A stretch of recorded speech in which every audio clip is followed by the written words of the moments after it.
Enrique's Journey, Part 2, The Journey, Chapter 3, Seeking Mercy. It is almost sundown in Las Anonas, a tiny railside village in the state of Oaxaca, Mexico.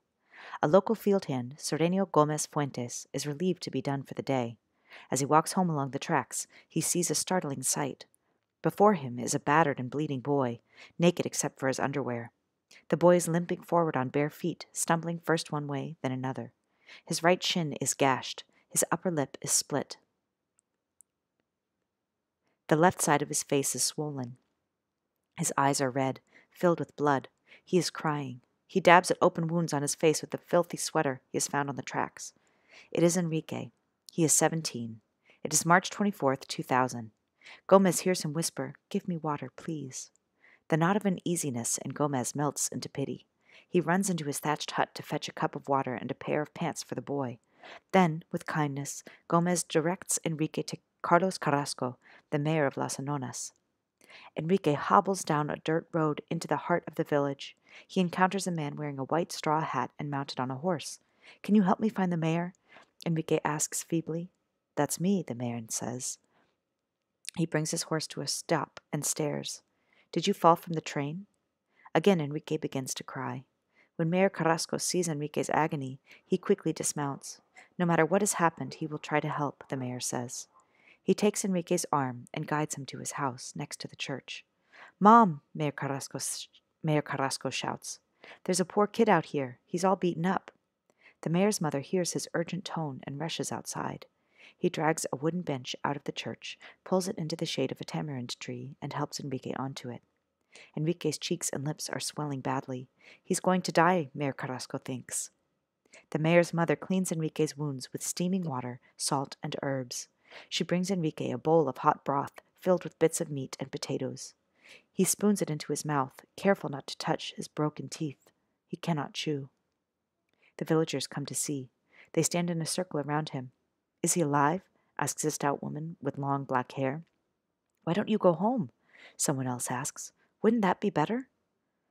"I'm going to find my mom," Enrique says quietly. 11 years before, he tells the villagers, his mom left home in Tegucigalpa, Honduras, to find work in the United States. Now he is riding freight trains up through Mexico to find her. Some of the women in the crowd look at Enrique and think about their own children. They earn little money working in the fields, usually around 30 pesos or $3 a day. Many of them dig into their pockets and press 5 or 10 pesos into Enrique's hand. Mayor Carrasco gives Enrique a shirt and shoes. He has cared for injured migrants before. Some have died. Giving Enrique clothing will be pointless, Mayor Carrasco thinks, if he can't find someone with a car to drive the boy to a doctor. If the boy doesn't get medical help, the mayor thinks, he will die. Over time, the people of Las Anonas have seen many injured migrants like Enrique. They debate whether they should repeatedly pay medical costs to save them. Mayor Adan Diaz Ruiz, the mayor of San Pedro Tapanatepec, a neighboring town, is passing through. He tells Mayor Carrasco that he does not think it is worth the time and money for doctors to save travelers like Enrique. "This is what they get for doing this journey," he says of migrants. Mayor Carrasco disagrees. It is worth the effort and money to let this boy live. He begs a favor of Mayor Diaz. "Lend your pickup truck so we can take this kid to the doctor." Mayor Diaz finally agrees, calculating that it will cost the government 3 times more to bury the soft-spoken boy who is on the bench. Enrique collapses into the seat of the pickup. He sobs with relief and tells Mayor Diaz's driver, "I thought I was going to die." His head against the window, Enrique sobs, but this time with relief. Perseverance. In the past few weeks, Enrique has slept on the ground in a sewage ditch, curled up with other migrants on top of gravestones. Once, riding on top of a moving train, he grew so hungry that he jumped forward to the first car, leaped off onto the ground, and raced to pick a pineapple. He was able to reboard one of the train's last cars. Another time, he had gone 2 days without water. His throat felt as if it was swelling shut. There were no houses in sight. He found a small water trough for cattle. It was frothy with cow spit. Under the froth was green algae. Beneath the algae was stagnant yellow water. He brought handfuls to his parched lips. He was so thirsty that it tasted wonderful. The thousands of migrants who ride atop freight trains must hop as many as 30 trains to get through Mexico. Many are caught by the Mexican police or by La Migra, the Mexican immigration authorities, who take them south to Guatemala. Most try again. The luckiest make it to the United States in a month. Others, who stop to work along the way, take a year or longer. Like many others, Enrique has made several attempts. 6 months ago, the first time he set out to find Lourdes, he was still a naive kid. Now he is a veteran of the treacherous journey through Mexico. Setting out with his friend Jose was the first attempt. It was more like a trial run for what was to come. It was then that La Migra captured them on top of a train and sent them back to Central America on the bus of tears. The second attempt, Enrique journeyed by himself. 5 days and 150 miles into Mexico, he made the mistake of falling asleep on top of a train with his shoes off. Police stopped the train near the town of Tonalá to hunt for migrants, and Enrique had to jump off. Barefoot, he could not run far. He hid overnight in some grass, then was captured and put on the bus back to Guatemala. The third, after 2 days, police surprised him while he was asleep in an empty house near Chahuites, 190 miles into Mexico. They robbed him, he says, and then turned him over to La Migra, who put him once more on the bus to Guatemala. The fourth, after a day and 12 miles, police caught him sleeping on top of a mausoleum in a graveyard near the depot in Tapachula, Mexico. La Migra took Enrique back to Guatemala. The fifth, La Migra captured him as he walked along the tracks in Querétaro, north of Mexico City. Enrique was 838 miles and almost a week into his journey. He had been stung in the face by a swarm of bees. For the 5th time, immigration agents shipped him back to Guatemala. The 6th, he nearly succeeded. It took him more than 5 days. He crossed 1,564 miles. He reached the Rio Grande and actually saw the United States. He was eating alone near some railroad tracks when Migra agents grabbed him. They sent him to a detention center called El Corralón, the Corral, in Mexico City. The next day, they bussed him for 14 hours, all the way back to Guatemala. A sign in block letters on top of a hill says, "Bienvenidos a Guatemala." It was as if he had never left. Some migrants realize, sitting on the bus, that they can take no more. They slump in their seats, tearful, weak, and sometimes penniless. Often something tragic has broken their willpower, a violent assault, a rape, or a fall from a train. They no longer believe it's possible to reach America. Others have been on the bus dozens of times, but they vow to keep trying no matter what. They plot how they will try again, using the knowledge they have gained from previous attempts. On his 6th ride back to Guatemala, Enrique's exhaustion tempts him to give up, but he thinks of his mother. It is on his 7th attempt that he suffers the injuries that leave him destitute in Las Anonas. Here is what Enrique recalls. It is night. He is riding on a freight train. A stranger climbs up the side of the tanker car and asks for a cigarette. The man moves quickly, but Enrique is not alarmed. Sometimes migrants riding on the train climb from car to car, trying to move forward or backward. Trees hide the light of the moon, and Enrique does not see 2 men who are behind the stranger, or 3 more creeping up the other side of the car. Dozens of migrants cling to the train, but no one is within shouting distance. One of the men reaches Enrique and grabs him with both hands. Someone else seizes him from behind. They slam him face down. All 6 surround him. "Take off everything," one says. Another swings a wooden club. It cracks into the back of Enrique's head, then smacks his face. Enrique feels someone yank off his shoes. Hands paw through his pockets. One of the men pulls out a small scrap of paper. It has his mother's telephone number. Without it, he has no way to locate her. The man tosses the paper into the air. Enrique sees it flutter away. The men pull off his pants. His mother's number is inside the waistband. Enrique has less than 50 pesos in his pocket, only a few coins that he has gathered begging. The men curse and fling the pants overboard. The blows land harder. "Don't kill me," Enrique pleads. "Shut up," someone says. Enrique's cap flies away. Someone rips off his shirt. Another blow hits the left side of his face. It shatters 3 teeth. They rattle like broken glass in his mouth. The men pummel him for what seems like 10 minutes. The robbery has turned into blood sport. One of the men stands over Enrique, straddling him. He wraps the sleeve of a jacket around Enrique's neck and starts to twist. Enrique wheezes, coughs, and gasps for air. His hands move feverishly from his neck to his face as he tries to breathe and protect his face from the blows. "Throw him off the train," one man yells. Enrique's mind races to his mother. He will be buried in an unmarked grave, and she will never know what happened. "Please," he asks God. Don't let me die without seeing her again.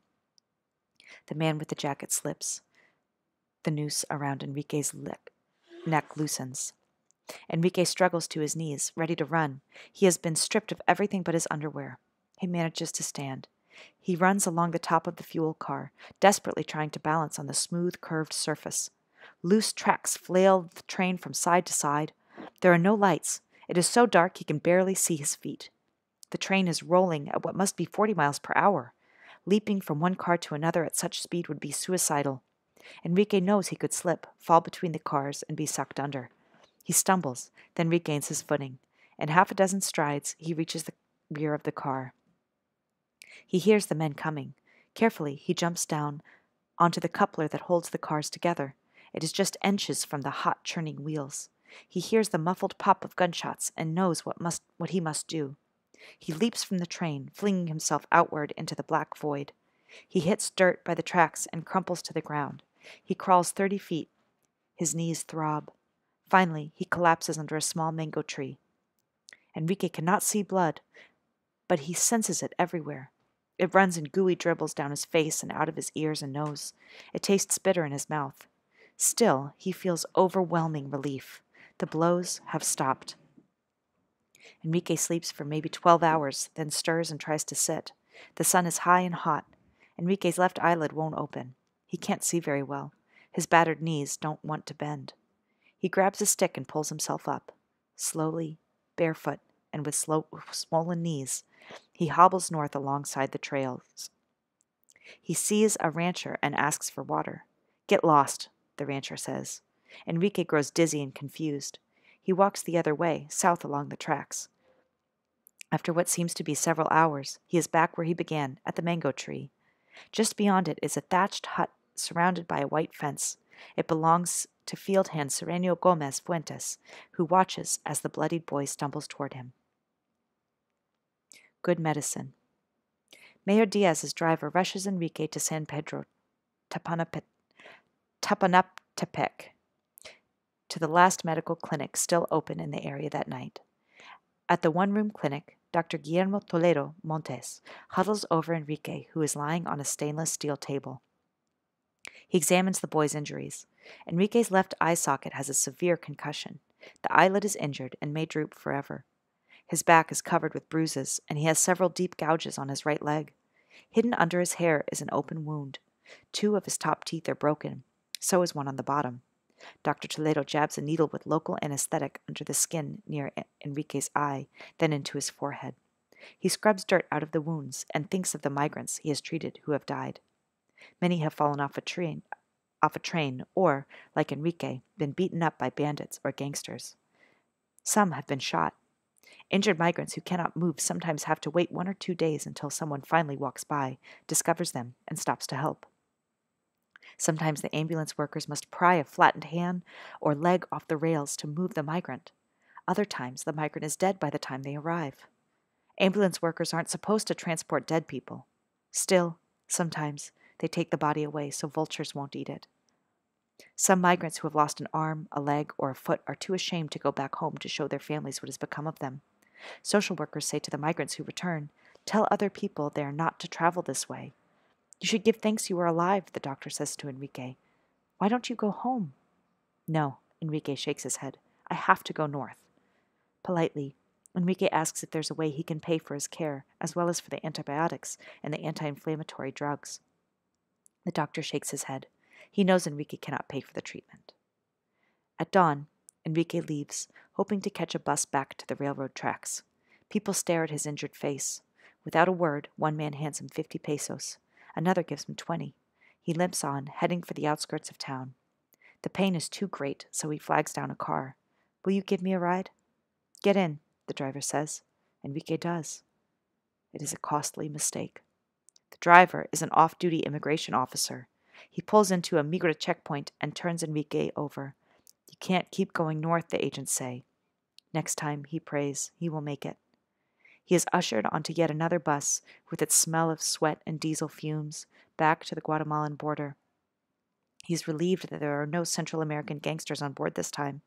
Sometimes they let themselves be caught by La Migra so they can beat and rob the migrants on the buses. They move from seat to seat, threatening the passengers with ice picks and demanding everything they have. The 20 other migrants on Enrique's bus are depressed. They talk of giving up. For long stretches, the bus is quiet, save for the rattle of the muffler. In spite of everything, Enrique has failed again. He will not reach the United States this time either. He glares out the window of the bus of tears. 7 times. All his effort, money, and time. When will he make it over the border to his mother? He tells himself over and over that he'll just have to try again.